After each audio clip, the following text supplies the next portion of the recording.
Hi, and welcome back to It's Time for Yarn. Today, I've got a whip that is delightfully tacky. I have been collecting scrap balls, leftover pieces, yarns I didn't really like, thought I liked, but then didn't like, all of that kind of stuff. And I decided that it was time to make a scrap blanket. So, I got my basket of balls of yarn, and here's some yarn that I thrifted that I didn't like it once I got it home. And then I've got some balls here. This basket was overflowing when I started, and I decided it was time to do something with this yarn because it is in my way. It was getting on my nerves, piling up. So I decided to make a scrap blanket, and to me it is delightfully tacky. It is tacky. It does not match anything. It doesn't match itself. It is an eyesore. But to me, it's delightful because it's fun to see what comes out of it, and I'm using up those scraps, getting them out of my way, feeling like I'm getting good use out of all of my yarn, and not having to throw any of it away. So that makes me feel good. And I've discovered with myself and with my family that we like my scrap blankets because we kind of feel more comfortable using them, I guess, because we don't have to worry about messing them up or getting them dirty. Like, we just kind of live in them. They live on the couch. They live in our bed. That we enjoy using my scrap blankets that I make. So let me show you what I've got so far. Now, it is a work in progress because I'm adding on scraps that I have left in this basket, and I'm going to hang on to it and make it grow as I get more scraps. So it is a continuous work in progress until it gets to the size that I like, and then I'll bind it off, and then we'll have a new blanket. But you'll see down here, it starts out with some neon pink and some pink and blue here, and it goes on through. This is some blanket yarn. This is some hooga fur here. It's fluffy. I don't know if you can see that texture there. Then it goes on to some more blues. This is some more blanket yarn. This is left over from when I made that navy blanket for my Uncle Larry. I'm not sure if that blanket tour is out yet, but it should be coming out soon if it's not. Then I have some random red yarn. Not sure where this is even from, like what I made with it, but it was in there, so here we go. And so it ends up with some yellow, kind of real fall, autumn looking colors. But man, if you look at this thing all together, it is delightfully tacky. It is going to be such a nice blanket as far as its texture, its weight, its comfort, but its look is a face only a mother could love. You know what I mean? A blanket only a creator could love. So, but the way I do this is as I crochet along, I tie on the balls, the next color that I want to use. So like, for example, this one's running out, so I'll grab a color out of my basket and tie it on to the end of here. I just use knots. It's a scrap blanket. I don't care. So tie that on there and then keep going with it. And then in some places it only has 2 strands of yarn. You can see right here it has 3, but in some places like here it only had this brown color and a strand of red, I think it was a 4-weight of red. But farther along in other areas, I think for example like down here it had like 5 strands. I had a couple of like 2 weights and then a couple of 4 weights and a 3 in there.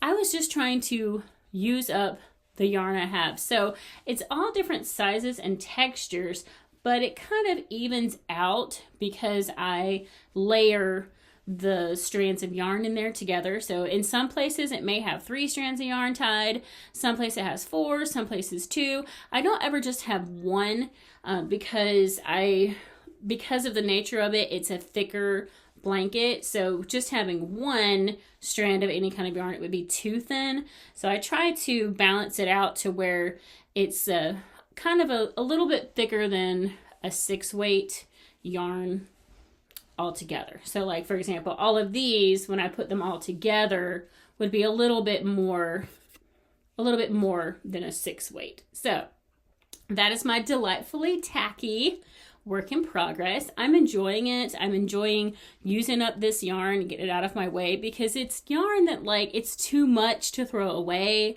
but not enough to make a project with. So I'm like, what am I gonna do with it? I'm like, you know what? I'm gonna grab a big hook, tie some strands together. This is just half double crochets. I almost forgot to mention that. This is just a chain. I just chained across as far as I felt like it, and just doing half double crochets back and forth until it gets as tall as I feel like I want it to be. So that is how I like to do my scrap blankets. I know there are other people who like the look of a scrap blanket, so they kind of make a blanket with just random colors, but it's not really scraps. Like it's a whole skein of yarn. They've got several skeins of yarn. They're just kind of crocheting it that way. And that's a cool look. But to me, I want mine to be delightfully tacky and just full on scrap blanket, using up this yarn and getting it out the way. So that's just how I do it. And you know, here we go. Some people, they buy one color, one solid color, like a solid white, that they would just carry along through the whole thing to kind of give it some consistency and cohesion throughout the whole blanket. But I don't do that. I just kind of feel it and see where it takes me. So you can kind of see where it started out with like rainbow colors and then transitioned into some teals and then to some like greenish blues and then up into the blues and then into the autumn colors. And so I'm kind of transitioning it that way, kind of giving it a little bit of thought before I get going, but not too much thought. The next thing I want to talk about is a project fail. Okay, I was gifted a big bag, I think it was like 2 bags actually, big bag of yarn from a friend of mine whose daughter had started learning to crochet. She's 10, 11, and she was doing fine with it, but then, you know, she's moved on, her interests have changed, and so they're like, please take this yarn. We know you'll love it. You'll do something with it. It'll be great. I'm like, all right, cool. So I did. I took that yarn. I made at least 2, I think I made 2 blankets out of the yarn so far. I had one that's a big chunky blanket that, you know, my daughter actually took it home with her. If you didn't know, I used to be a foster parent, so I have a daughter from that time of my life. And she's a grown adult living on her own, but she came over the other day and she's like, oh, I like this. And so she took it home with her. I'm like, okay, sure. And that'll be in a blanket tour coming up as well. So don't worry, I'll be able to show it to you. But I made that blanket, and then I have another blanket that I made. It's just a granny square blanket. And I kind of made it in a similar fashion of my scrappy blanket, where it just kind of tied things together and just kind of hoped for the best. And it turned out pretty good. But this next project I was trying to make a pillow or like a pillow cover to go over some old pillows that I have. And it was going okay, but it quickly derailed. Okay, so this is what it looks like right here. Okay, now this yarn is fine. It's the big, you know, like bulky 7, like the 7 weight that's real big and thick. And this is actually a Karen anniversary cake that I have doubled up on itself. You use the little trick where you like make a loop and make it into 3 strands. And it's hard to explain. I'd have to show it to you, but I can't show it to you right now. But anyway, so it's thicker, but it's not quite as thick as this yarn. And so it's not really going like I want it to go. You can see here I have this. This is some of that yarn that's left over from my friend that gave it to me. I forgot to say that. So it's got just random stuff together. This was one skein that I didn't use in the blanket I just mentioned because it didn't quite go. So I didn't use it. And then I've got this, which is the bulky 7, chunky 7, jumbo 7? Jumbo 7. This is roving yarn, and you know, it's really soft, but it is so like, ugh. I don't know if you can see all the fur, all the hair coming off of that. Like, it gets all over me. Like, it's on me right now. Like, look, ugh, I can't do it. So I was going to use it for a pillow. It'd be nice. It'd be a nice squishy pillow, but it's gonna get fuzz all over the place. And I'm like, ugh, okay, like I wasn't sure about the yarn when I started working with it anyway, but now that I've got this worked up this far, I'm like, ugh, I just can't. I can't do it. It is not going to work at all. And so I'm going to frog back the Karen cake, the anniversary cake, because I really like that yarn, and I have quite a bit of it left. See the big old hook I was using? I have quite a bit of it left, so I'm like, okay, I can incorporate that into my scrap blanket, or I can, you know, try to make an amigurumi out of this. Like, I'm sure there's something I can do with that yarn.